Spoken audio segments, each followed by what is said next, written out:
Welcome once again to the latest edition of Shelf Life Book Reviews online. As always, I thank you so much for taking the time to watch my videos, which hopefully you do find informative. And when you go to your local bookstore, you'll seriously consider the book that I'm about to review for you this time out. And the book is The CASTLETON Massacre, Survivor Stories of the Killins Femicide by Sharon Ann Cook and Margaret Carson. This is published by Dundurn, and it retails for $21.95. There have been a lot of mass murders in Canada. Thankfully, not nearly as many as are found in the United States. They are few and far between, but when they do happen, they do leave a dark stain on the area where it happened. And I was not aware of this particular one in Castleton, Ontario. I don't even know where it is. But this happened back in 1963. And it was a most horrific event where one man killed the female members of his family. The man was Robert Killins, which was sort of a prophetic name in many ways. Robert Killins at one time was a United Church minister. He was well respected in the community, and everything seemed to be fine.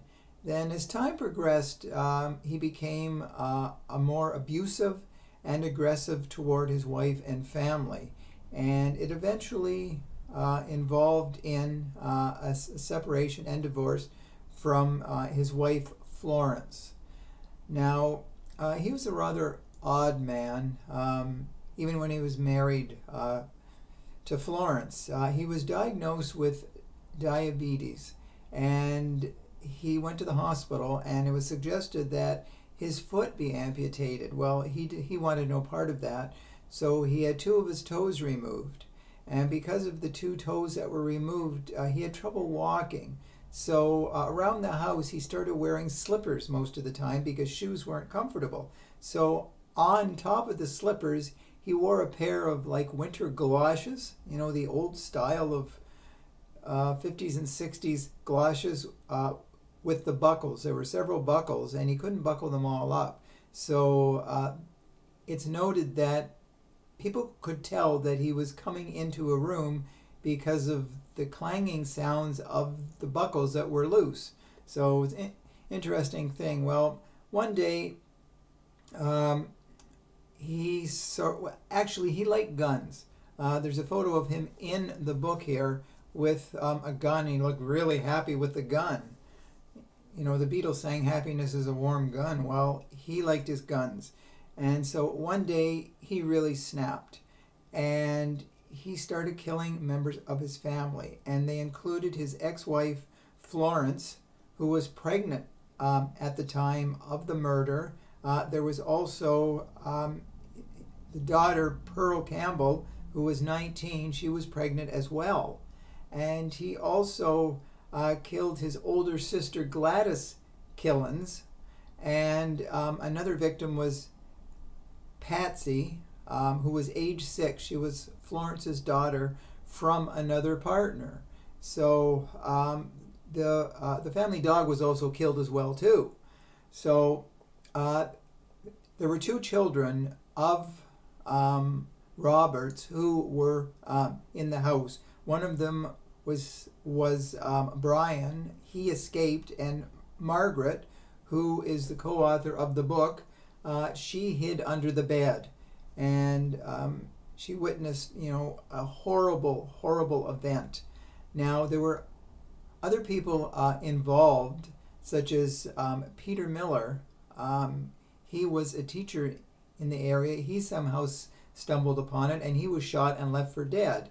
Now, there was another man, Tom Major, who at the time was Florence's new partner. He got into a life and death struggle with Robert, and he was bloodied, shot, and but he got a hammer, and he hit Robert over the head a couple of times.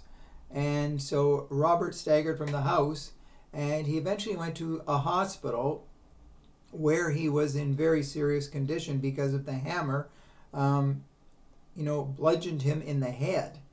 And so he lapsed into a coma, and he did die a day later. A lot was complications too from the diabetes, but it was quite a horrible event, and the town never really fully recovered from this, massacre of 4 women from his family.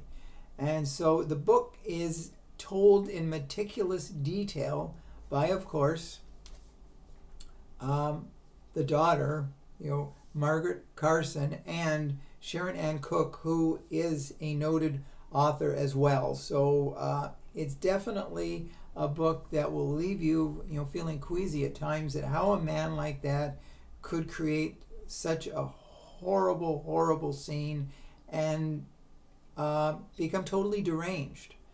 A minister once at one time, and then a horrible killer the next. So if you like true crime, this is definitely a book to add to your collection.